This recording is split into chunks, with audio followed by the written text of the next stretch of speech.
ating mga rulers, mga statesmen, tulad halimbawa ng mga senador, mga congressman, mga kapatid, at iba pa mga ano pa yung mga kanilang mga tungkulin dyan, nagtataka sila. Ano bang nangyayari sa mga panahon na ito? Nakatitig sila, nakabantay sila sa kapanahunan, mga kapatid. Bakit nagkakaganon? Hindi nila maunawaan. They are watching the relations that exist among the nations. Para bang, bakit nagkakagulo-gulo ito? Bakit nagkaagira-gira ito? No? They observe the intensity that is taking position of earthly element, and they recognize that something great and decisive is about to take place. That the world is on the verge of a stupendous crisis. Meaning to say, mga kapatid, itong mundong ito parang nasa gilid na ng, let's say, ito yung pangpang, timbangin, ganon. Nandito na nakatayo sa pinaka-edge, mga kapatid, ng bangin. No? Itong kasaysayan ng mundong ito, at yan ang nakikita nila. Ganon din ba yung nakikita natin, mga kapatid? Kung yan yung nakikita natin, kumusta tayo ngayon? Anong pinagagawa natin ngayon? Ay baka kasi mas nakakapag-isip pa yung mga tagalabas, mga kapatid, katulad na na-mention dito, rulers, statesmen, thinking men and women, baka mas nakakapag-isip pa sila sa mga bagay na nangyayari nito, na iniisip nila, mga kapatid, na baka mayroong malaking bagay na mangyayari sa mundong ito. No? Baka nakakapag-isip-isip pa sila noon kaysa sa atin, di ba? So, kaya pag-isipan din natin yan, mga kapatid. So anong sagot ng mga bagay na ito, mga kapatid? The Bible, and the Bible only, gives a correct view of these things. Here are revealed the great final scenes in the history of our world. Events that already are casting their shadows before, the sound of their approach causing the earth to tremble and men's hearts to fail them to fear. No? So, alam natin kung ano mangyayari sa panghinaharap sa mga darating na panahon, mga kapatid. Alam natin ho yan siya. Kaya lang, maaari kasing tayo yung sinasabi doon sa Luke chapter 22 ba yun? Kung hindi ako nagkakamali, 21. Baka nalasing tayo sa mga bagay, sa mga bagay sa mundong ito. Baka doon tayo doon natin naibigay yung ating attention sa mga bagay sa makabundo, mga kapatid. Ba? So yan yung tanong sa atin, of which na baka maunahan pa tayo ng mga statement na na-mention dito na nagtataka. Tandaan natin, mga kapatid, mayroong mga statement in the last days magiging membro ng 144,000 according sa Great Controversy. Di ba? So, wag nating paintulutan na magawan tayo ng bangko, mga kapatid, upuan. Okay? So, next is, let Daniel and Revelation speak. Merong sinasabi ang Spirit of Prophecy, mga kapatid, na hayaan natin na ang Daniel at Revelation ang magsalita. Okay? Hayaan natin na ang Daniel and Revelation ang magsalita. Ano nga, Diyos, hingi tayo ng password kay Adam, ipakompleto niya. Kasi hindi pwede mascan dito eh. Kasi gusto kong share to. Okay. Let Daniel and Revelation speak. Okay. Testimonies to Ministers and Gospel Workers, page 118. Sabi dito, mga kapatid. The perils of the last days are upon us. Perils is peril. Danger. Parang danger din. Yeah. So the perils of these last days are upon us.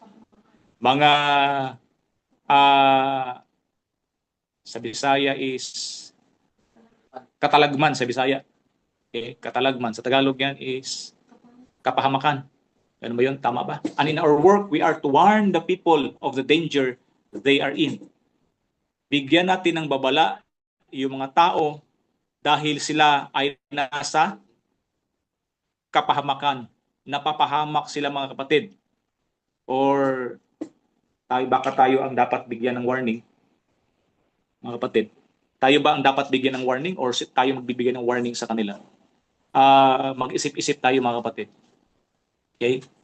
Let not the solemn sins which prophecy has revealed be left untouched. No? Wag nating hayaan na kung ano ang sinasabi ng hula, mga kapatid, ay hindi natin maibahagi sa kanila. If our people were half awake, if they realized the nearness of the events portrayed in the Revelation, a reformation would be wrought in our churches and many more would believe the message. Kung hindi lang talaga tayo totoong tulog, mga kapatid, no? Kung hindi lang talaga tayo totoong tulog, nabigyan natin ng warning o babala yung mga tao sa palibot natin. Okay? At marami sana ang magigising. Marami sana ang magigising. Okay? Kanay po lang. Okay, sandali lang ha. Punta tayo sa punta tayo.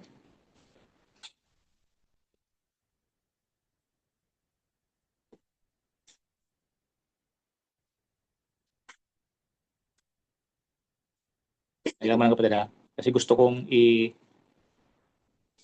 to.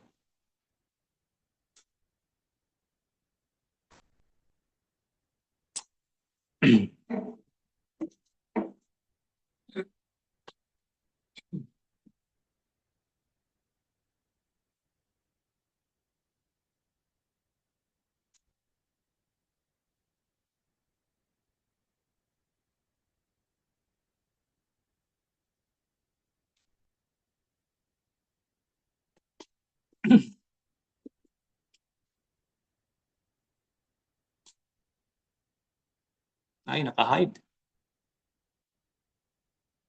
Wala. Dito lang talaga tayo. Yung sada naka-hide. Naka-hide ang internet. Okay, tuloy tayo mga kapatid. We have no time to lose. Wala nang panahon para magsayang, mga kapatid. God calls upon us to watch for souls as they that must give an account. Tandaan natin, mga kapatid. Meron tayong pananagutan sa mga taong hindi natin galubat. Meron tayong mga pananagutan sa mga taong nasa palibot natin at dapat natin silang bigyan ng babala. Okay? Advance new principles and crowd in the clear-cut truth. It will be as a sword cutting both ways. But be not too ready to take a controversial attitude, mga kapatid. Sa pagbibigay natin ng mensahe, ito lagi yung ina-advise ko sa mga kapatiran. Pag-approach natin sa mensahe, mga kapatid, huwag yung debate style ha, na gagawa tayo ng subject na mapupunta tayo sa argumento to the point na nakipag-away na tayo. Huwag, no? Ibigay lang natin ng malinaw ang katotohanan. Siya dapat ang mag-cut, no? Katotohanan ang mag-cut, mga kapatid. Iwas tayo sa mga controversial attitude. There will be times when we must stand still and see the salvation of God. Let Daniel speak. Let the revelation speak and tell what is truth. Hayaan nating magsalita si Daniel. Hayaan nating magsalita ang revelation, mga kapatid. And then, katotohanan ang magsasalita. But whatever phase of the subject is presented, kahit anong anggulo, no? Or yugto ng katotohanan na dapat na binabahagi natin, uplift Jesus as the center of all hope, the root and the offspring of David and the bright and morning star. Kahit anong subject yan, mga kapatid, na ating ibabahagi, gawin nating prominente si Jesus Christ. Siya ang pinaka-sentro sa lahat ng message, mga kapatid. Siya ang gawin nating sentro. Next is prophecies already made plain. Ang mga prophecy or mga hula, mga kapatid,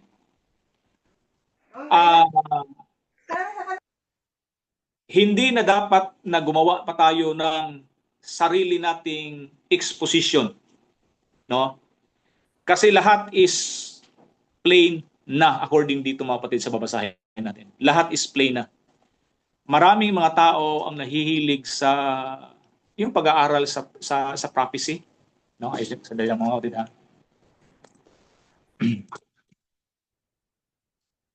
Maraming mga tao ang nahihilig sa pag-aaral ng prophecy, sa pag-present ng mga prophecy. Gumagawa sila ng sariling linya, mga kapatid. Gumagawa sila ng sariling linya. Gumagawa sila ng sariling explanation.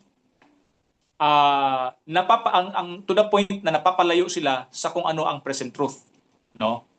Napapalayo kung ano ang present truth kasi mga bagay na hindi naman na importante, nagpapakita lang ng kunwari matalino sila sa prophecy, mga kapatid.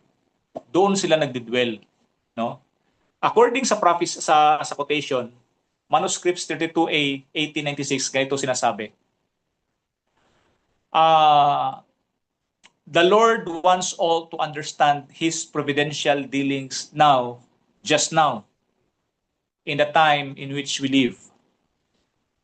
No? Yan ang nais ng Panginoong Diyos na maunawaan natin kung ano yung kanyang mga pamamaraan sa pag-deal sa atin ngayon, no? There must be no long discussions. Walang dapat mahaba na mga diskusyon. Diretso sa punto dapat. Presenting new theories in regard to the prophecies which God has already made plain, no? Wag na nating pahabain ng mga discussion, mga kapatid, sa pag-present natin ng mga prophecies. And then dudugtong-tugtungan, haluan natin 'to ng mga bagong mga teorya. Plain na according dito, mga kapatid. Ibig sabihin, maliwanag na ang lahat kung paano ibigay, no? Kung paano, bakit, no? Ano, maliwanag na lahat kung paanong ginawa ito, paanong na isa-isa, paanong naipaliwanag, paanong sa Bisaya pa na plaster ng mga pioneer natin yung presentation ng prophecy, mga kapatid. Tapos na 'yun. No? I mean, nagawa nila, mga kapatid. Kaya sa atin ngayon, no? Sa atin ngayon, mga kapatid, wag na tayong gumawa ng sarili nating paraan kasi andun na eh. Nagawa na nila. Tayo is sasalo na lang tayo, mga kapatid. Ipagpatuloy na lang natin 'yun. Kung ang to the point na magkakaroon tayo ng sariling interpretation niyan, no? As we go on, mga kapatid, maintindihan natin kung gaano kahalaga ang mga studies ng mga pioneers noon. At doon din natin maintindihan, mga kapatid, ang mga taong ito ay mayroong inspiration. Hindi inspiration katulad ng inspiration na natatanggap ng mga propeta, mga kapatid, no? No? Meron silang inspiration according sa kanilang sphere, no? So tuloy tayo dito. Now, the great work from which the mind should not be diverted is the consideration of our personal safety in the sight of God. Are our feet on the rock of ages? Are we hiding ourselves in our only refuge? The storm is coming, relentless in its fury. Are we prepared to meet it? Are we one with Christ as He is one with the Father? Are we heirs of God and joint heirs with Christ? Are we working in co-partnership with Christ? Yan yung mga tanong sa atin, mga kapatid. Tayo ba ay nasa Panginoong Diyos? Tayo ba ay nakakanlong sa Kanya? Tayo ba ay nakatanim sa tinatawag na Rock of Ages? Sino yung Rock of Ages? Si Jesus Christ, no? Matindi na ngayon ang mga nangyayari sa palibot natin, no? Handa ba tayong harapin ang mga ito? Tayo ba ay isa kay Kristo? Tayo ba ay isa sa Ama? Tayo ba ay joint heir with Christ? No? Tayo ba ay partner ni Jesus Christ, mga kapatid? So, yan ang mga tanong sa atin. Okay? And then, ang point, mga kapatid, kung bakit ko binigay ang quotation na ito is that ang presentation ng prophecies is made plain. Hindi na kailangan na gumawa pa tayo ng sariling atin, mga kapatid. Kung walang justification na gagawa pa tayo ng sariling atin. Balikan na lang natin kung paanong ginawa, paanong present ng mga pioneer natin noon yung tungkol sa mga bagay na ito. Yun lang. Thoughts on Daniel and Revelation, pag-aralan po natin yan, mga kapatid. No? Meron lang tayo mga bagay na hanapin. Hanapin natin yung mga documents na binigay ng mga pioneer na ito kasi hindi pwedeng Hindi pwedeng yung mga writings din nila yung ating ibibigay as evidence na ito talaga explanation ito according sa pioneer namin. Ito talaga explanation ito according kay Ellen G. White. Hindi po pwede yun. Kapag ka mga unbelievers yung mga kausap natin mga kapatid, mga non-Adventist, except Adventist mga kapatid, pagka non-Adventist mga kapatid, hindi pwedeng explain natin kung hindi pwedeng i-present natin kung ano yung kay Ellen G. White. Sabi ni Ellen G. White sabi ni Uriah Smith walang ganun mga kapatid, hindi bawal ho yun. Isa-isa natin mamaya. Okay? So kaganina, prophecies already made plain. Yung doctrine natin mga kapatid, were already made at ito ay nasa ating mga kamay. Doctrines made ready in our hand. Okay? Isa-isa natin. 1T 370. Through these men, referring sa mga pioneer, yung mga nauna sa atin mga kapatid, yung mga pag sinabing pioneer, yung mga naunang Adventist na siyang nag-aral talaga ng mabuti kung bakit merong tinatawag na present truth na siyang pinaniniwalaan natin ngayon. Na doon tayo nagkabuklod-buklod, nagkaisa. Okay? So ito yon mga kapatid. Through these men, sila yun, mga pioneer na yun, tinutukoy dito. God prepared the way and made the truth plain to the understanding of every honest mind. Itong mga pioneer na ito, itong mga men na ito, sila ang dahilan kung bakit naging maliwanag sa atin ang katotohanan. Naging plain sa atin ang katotohanan. Sila ang dahilan nun, sila ang ginamit ng Panginoong Diyos. Everything has been made ready to the hands of ministers. Kung ano yung mga the way mag-present kami, kung paano namin pinipresent yung present truth, mga kapatid, hindi ho namin sariling gawa yun. Yan ay mga arrangement, let's say, aral or mga research ng mga pioneer noon. Kami mga kapatid, nag-rearrange lang kami, rearrange. Pero walang dagdag, walang bawas yung dapat gagawin namin mga kapatid. Nire-rearrange lang namin according naman sa aming angle, mga anggulo namin mga kapatid. No?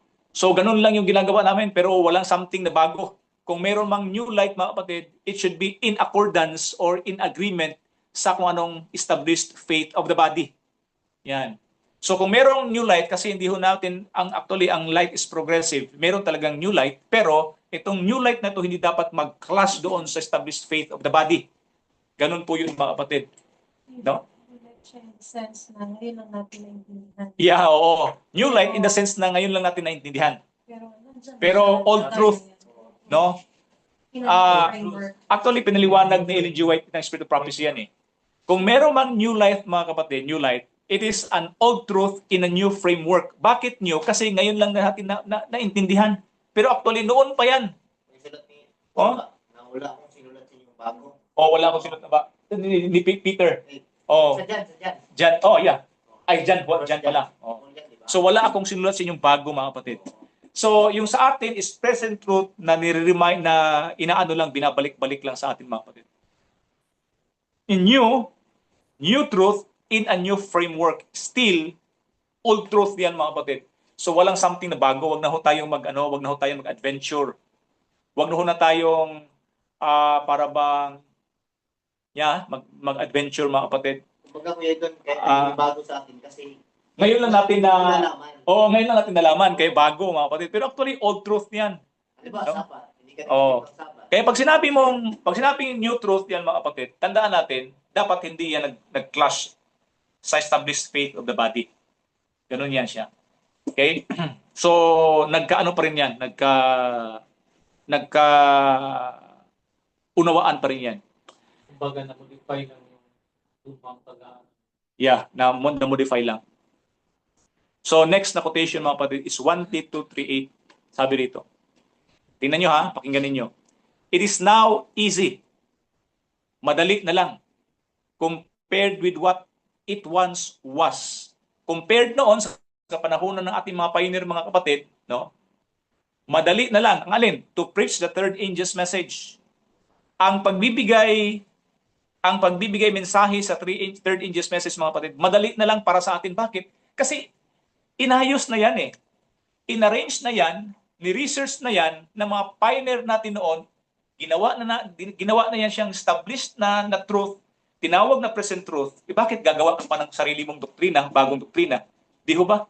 Tsaka wag na ho tayong mag-aksaya ng mahabang panahon na mag-adventure tayo kung ano-ano yung ating mga ah, sasaliksikin na labas na sa present truth, mga kapatid. Nandiyan na. Ang present truth ang siyang pinakakailangan natin ngayon, no? Kaya mga tao mahilig sa may mga taong Kompleto na siya, tapos, so, ibig sabihin, pag nagawa ka pa ng bagong pagtuturo, parang tatayo ka ng bagong iglesia.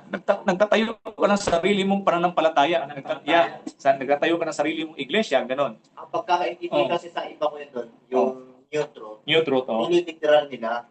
na bago talaga, Bago na hindi na-discover noong unang panahon pa. No, hindi, ganon mga kapatid. Actually, totoo na ang light according sa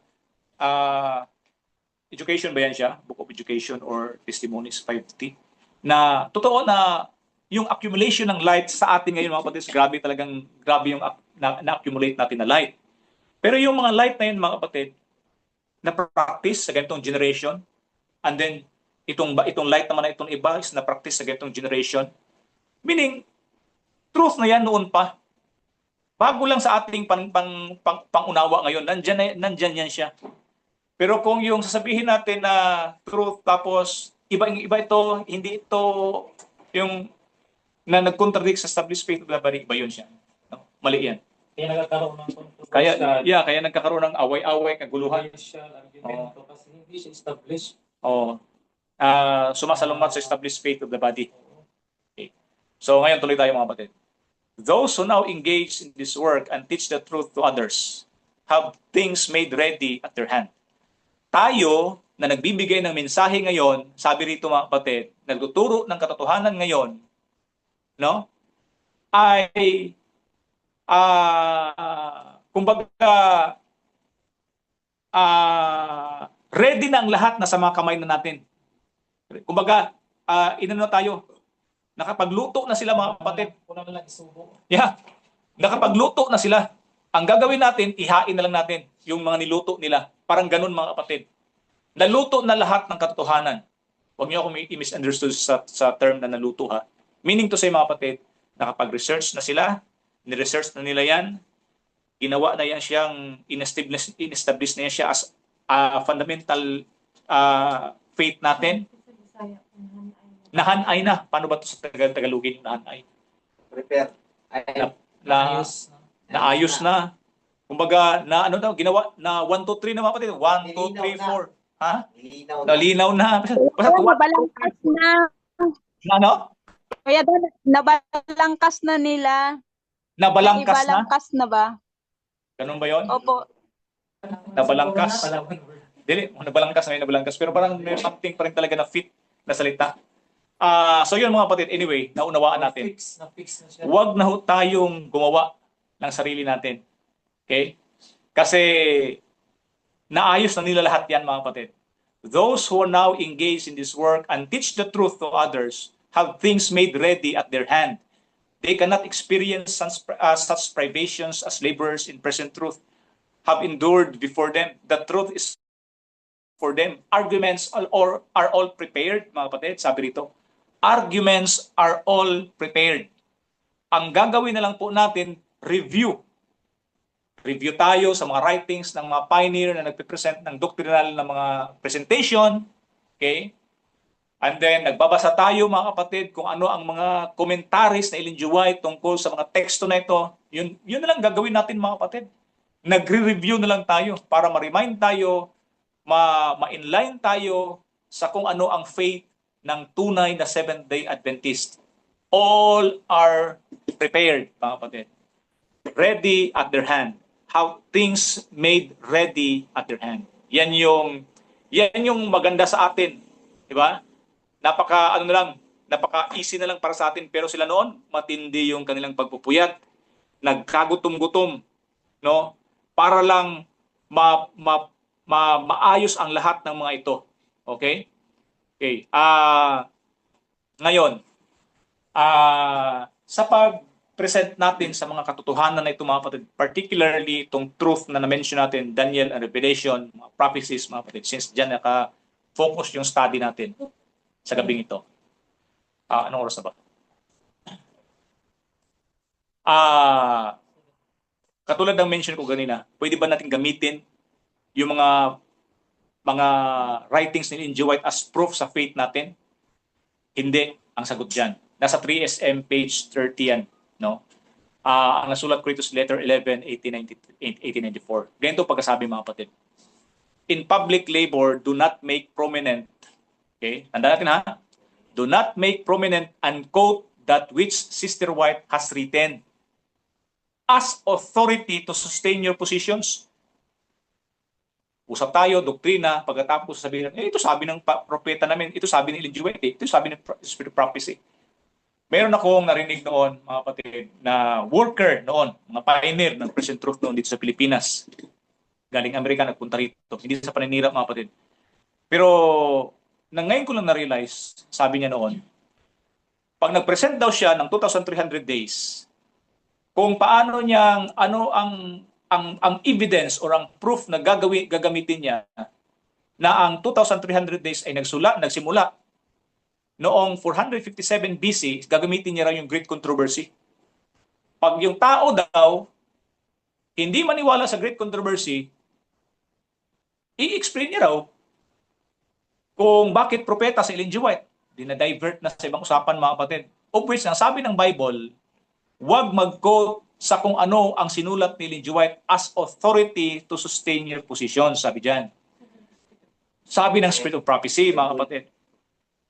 To do this, anong mangyayari kapag ginawa natin, mga kapatid? Sabi rito, to do this will not increase faith in the testimonies. Hindi mag-i-increase ang faith. Kumbaga, hindi mo sila mapapaniwala sa kagustuhan mo na maniwala sila sa Spirit of Prophecy, tumanggap sa Spirit of Prophecy, mga kapatid.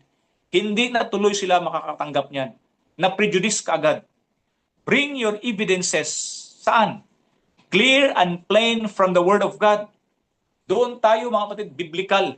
Kaya sa amin pong mga study, every Sunday evening and Wednesday evening, mga kapatid, sinisiguro ko talaga na, mga kapatid, maliban na lang kung, kumbaga, kumukuha na lang kami ng idea kung ano din ang sabi ni Ellen G. White para talaga ma-strengthen yung belief namin sa explanation ng talatang ito, mga kapatid. Sometimes, gumagamit kami ng statement ni Ellen G. White, pero hindi ganun talaga. Ang ginagamit talaga natin is yung mga ebidensya, mga references na gawa or statement ng ibang tao na hindi Adventist, mga kapatid. Hindi kay Ellen G. White. At number one is yung Bible, mga kapatid. Siyang mag-i-explain mismo sa kung ano ang paliwanag ng isang talata. No? Kasi ang sabi rito, clear and bring your evidences clear and plain from the Word of God. And thus saith the Lord, is the strongest testimony you can possibly present to the people. Let none be educated to look to Sister White, but to the mighty God who gives instruction to Sister White. No? Huwag nating i-educate, mga kapatid, ang mga tao na tulok to Sister White. No? Hindi naman natin sinasabi na baliwalain natin si Ellen G. White. Naunawaan natin yun, mga kapatid, no? Yung point ko. No? Ang point is that kapag nag-present tayo according sa quotation, mga kapatid, nag-present tayo ng faith natin, maraming prejudice kay Ellen G. White, kaya huwag natin i-quote na i-quote. At hindi lang yun ang dahilan, dahil sa maraming prejudice, mga kapatid. Siya mismo nagsabi, ang Spirit of Prophecy mismo nagsabi na huwag gawing prominent yung kanyang writing para i-prove natin yung ating position. Ba? Siya mismo nagsabi. Okay? So ano pa? Ano pa ang gagawin natin, gagamitin natin as proof sa ating mga doctrine, mga kapatid? 3SM 445. Okay. Sabi rito, it may be all right for a preacher in presenting biblical expositions to his congregations to quote from Daniel and Revelation and Great Controversy, as well express statement of his views. No? Maganda naman, let's say ako nasa pulpito, o sino bang mga preacher ang nasa pulpito, mga kapatid, magpipresent ng Daniel and Revelation, ipapaliwanag ang Daniel and Revelation, mga kapatid, gamit ang aklat ni Uriah Smith na Thoughts on Daniel and Revelation at saka yung kay Ellen G. White na Great Controversy. Pwede po yun, mga kapatid. Kanino natin gagamitin yun? Kapag ang kaharap natin is mga kapatiran po natin. Pwede po yun. Mabuti yun. No? Kaya minsan kapag kakapatiran lang, talagang dapat nating madalas pag kakapatiran lang, ibigay natin kung ano yung mga explanation ng Thoughts on Daniel and Revelation, Great Controversy, kung ano explanation nila sa mga talatang yan na nagpo-point sa mga prophecy. Walang problema yun mga kapatid.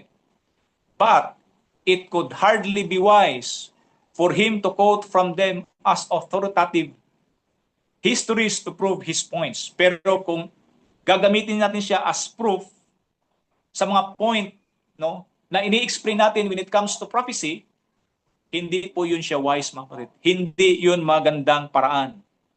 I think he will discern the reasonableness of this proposition. A Presbyterian who was endeavoring to prove the soundness of his theories to a congregation of Methodists would not be expected to depend largely upon Presbyterian writers to prove his points. Nor would a Methodist who was endeavoring to convince a Baptist of the soundness of the Methodist religion make the greatest headway by using Methodist writers as his authority. In all our work, we must study to follow methods that are most effective. Gamitin natin ang pinaka-effective na method or paraan, mga kapatid, sa ating pagbibigay ng study. Katulad halimbawa ng Presbyterian na na-mention dito, mga kapatid. Ang mga Presbyterian, kapag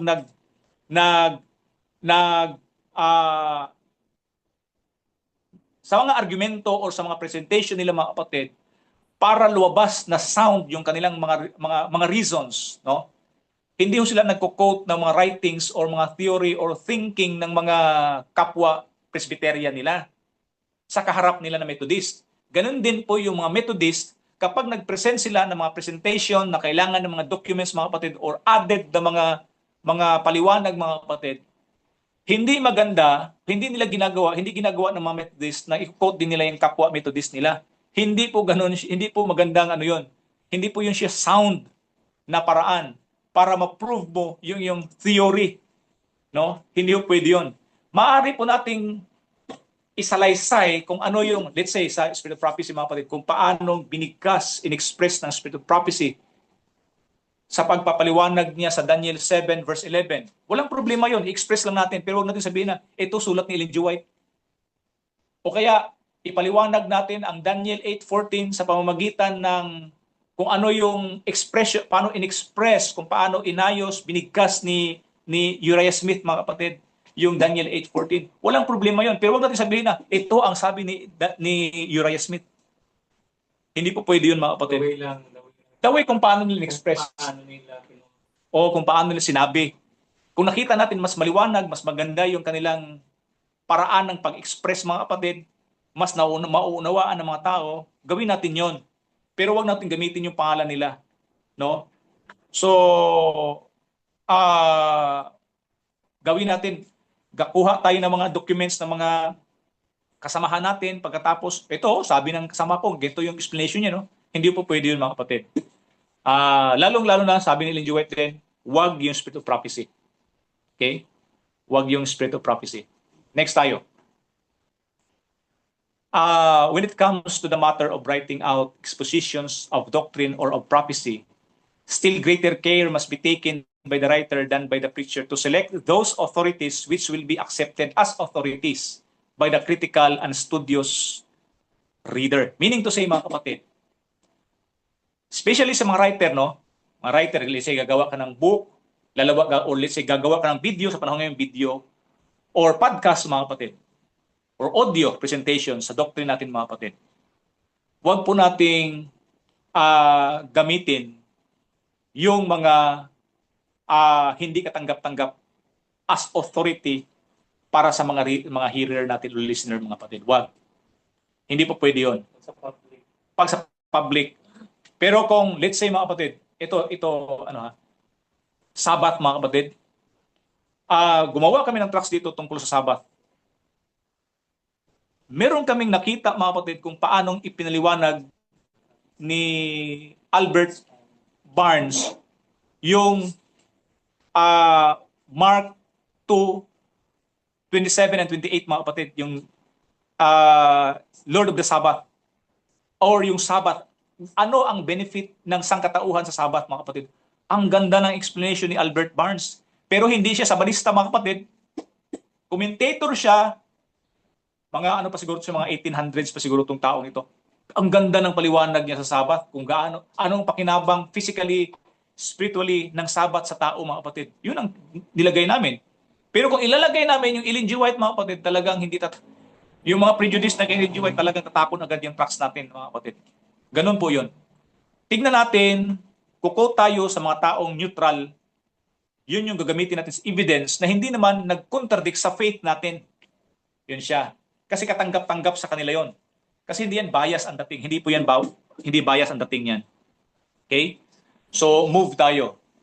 Now, merong isang tao, mga kapatid, nag-present siya ng subject ng Daniel and Revelation. Sabi ni Ellen G. White, ito may mababasa sa 3SM 446. Sabi niya, if I understand the matter correctly, Brother Blanc has been writing articles on prophecy and its fulfillment in which he uses Daniel and Revelation and great controversy as authority to prove his points. Merong tao, ginamit niya ang Daniel and Revelation and great controversy as authority to prove his points, mga kapatid.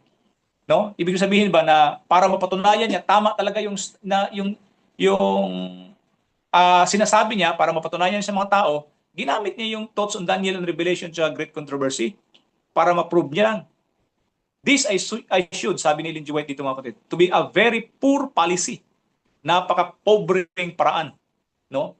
Some readers will accept it as establishing the truth. Some readers will accept it as true while questioning the authority. No? Para bang, totoo naman sinasabi nito, pero hindi ako makapaniwala sa authority ni Ellen G. White. Hindi yan kapanipaniwala. Kasi sino ba si Ellen G. White, mga ganun-ganun? Ano ba natapos niya? Maraming question sa utak nila, mga kapatid. Mahabang usapin. No? With others, the use of these denominational books in such a way will constitute a challenge for them to endeavor to prove that there are errors in the books thus used as authority. Doon kayo mag-aaway ngayon. Sadali, Brad, ano ba yung ginamit mo na ebidensya? Thoughts in Daniel and Revelation. Sino ba author yan? Si Uriah Smith. Ay, hindi. Bias yan. Magtatalo kayo tungkol sa mga writings ni Uriah Smith. Pagtatalunan nyo kung sino si Uriah Smith. Pagtatalunan nyo kung sino si Ellen G. White. Masyadong mahaba yung usapin, mga kapatid. So, hindi pa siya dapat sa subject. No? Kumbaga, Hindi natin Paul. gamitin yung inspirational na mga quotation na sinusulat niya Oh. sa ibang tao, tulad ng ibang mga authors. Di ba? Kasi Oh. gumagamit naman talaga yung mga tao gumagamit ng mga authors ng inspirational na mga words. Pero pagdating sa doctrine niya, As authority, di pwede. So, okay. With others, the use of this... okay. Sorry. Will it not be better for all classes if in our sermons and articles we prove our points by references to authorities that are generally accepted? Let's say, mga kapatid, ano ba yung mga authority na generally accepted? Yung mga taong, mga commentator na patay na nabuhay noong una, mga kapatid. Number one dyan is si acceptable na yung si Gibbons, yung historia na si Gibbons. Yan sila Barnes, yung mga commentator. Yan sila, marami pa yan sila no? So, yan. Kasi di yung mga Adventist yung mga taong yan na yung kanilang understanding sa prophecy, mga kapatid, is mostly sumasang-ayon sa ating explanation. At sila yung mga ginagamit halos nila Uriah Smith na mga tao para i-prove ni Uriah Smith yung katotohanan, no, na sinasabi niya mula sa talatang ito, no? So diretso tayo sa kanila. Yan ang diyan, yun ang mahalaga. Gumamit tayo ng mga references, mga documents na hindi magiging bias ang dating sa mga listener natin. Okay? Ano ba ang rule ng mga pioneers? Anong oras na tayo start? 6:30. 47 minutes. Lampas na ba ako? Okay. Anyway, ilang quotation lang ito, mga kapatid. At hindi ko na uubusin, i-summarize ko lang yung mga quotation. Pwede niyo i-write down dyan, mga kapatid. Counsels to Writers and Editors, page 31 at saka 32. Merong nagtanong, mga kapatid. Nagtanong siya. Sabi niya, hindi ba ano ba sa paningin mo? Ano para sa iyo? Sabi ng taong ito, mga kapatid, kay Ellen G. White. Ano para sa iyo? Ano yun? Dali ha. Mas magandang basahin ko na lang. When the power of God testifies as to what is truth, that truth is to stand forever as truth. Okay? A few are still alive. Mga pioneer, referring sa mga pioneer, mga kapatid. A few are still alive who passed through the experience gained in the establishment of this truth. Sa time na sinulat ni Ellen G. White, mga kapatid, meron pang mga pioneer na nabubuhay. God has graciously spared their lives. Talagang pinahintulutan ng Panginoong Diyos na mabuhay pa sila. To repeat and repeat, para ulit-ulitin till the close of their lives, hanggang sa mamatay sila. The experience through which they passed, even as did John the Apostle, till the very close of his life. Parang si John, mga kapatid. Pinahintulutan na humaba pa yung buhay nila para itong mga pioneer nito as witness, sila yung magta-testify kung paano nila inayos yung doktrina, paano sila nagsimula sa kanilang pananampalataya, and the standard bearers who have fallen in death, at yung mga standard bearers, mga kapatid, yung mga pioneer na namatay na, sabi rito, are to speak through the reprinting of the writings. Dapat magsalita ang mga pioneer na ito sa pamamagitan ng pag-reprint natin sa kanilang mga writings. I am instructed that thus their voices are to be heard.